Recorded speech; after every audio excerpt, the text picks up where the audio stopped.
Yeah, the two approaches to the economy could not be more different. On the one hand, you had an approach that looked to simplify taxes, lower the tax rates across the board, figure out ways to get rid of regulations that would inhibit the ability of businesses to create jobs. You had an energy policy that sought independence for the United States, not dependence on foreign sources of oil. Across the board, you saw policies that tried to get this economy going. You contrast that with what you've seen in the current administration. Democrats are talking about more taxes, more regulation. They're trying to make the U.S. less energy independent. The contrast could not be clearer, and the results, to your point, Steve, couldn't be clearer either.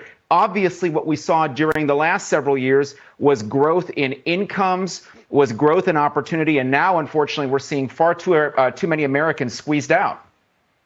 And one of the aspects of that that's getting all the attention right now for obvious reasons is the increase in gas prices affects people so. And by the way, we should point out the energy price increase generally is part of the inflation story because so much of industry's costs are energy related. So that it's not just gas at the gas station, it's the impact on prices more broadly. But just specifically on gas, I did want to put this to you because you've explained to me that if you're successful in your race for California controller, which we fervently hope you will be, you will have the power to swoop into any scheme, any project that receives state funding that's anything to do with the state and audit it. What do you make of the California proposal from the Democrats for this gas tax rebate that we've just learned will also go to people who own electric vehicles?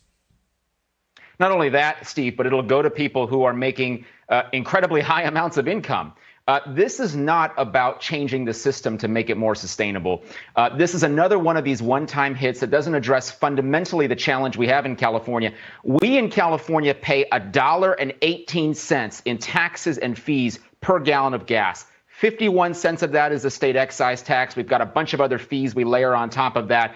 And the challenge that we have here is there's no transparency around where any of that money is going, why that money is coming in. Let's start with step one, Steve. Why don't we see at the pump the amount that we pay in taxes? Why is that amount not transparently available at the pump? Why do we not figure out where all of these sources of income are going? They sure aren't going to make gas more affordable here in California. I think that's a big challenge. We're not headed toward energy independence here in California. That's another challenge. So yes, the controller has the ability to come in and to audit any program of state government, to take a look at what's happening. Where is all this money going? Finally getting some transparency around it. And there's many more things we could do with it, Steve. I encourage your viewers to go to chenforcalifornia.com, check out all the different things we can audit and we can get into in terms of trying to figure out where all of this money is going in California. Yes, I totally agree with that. But also, great point there about transparency. That's true across the country. Why don't we see how much of it is tax?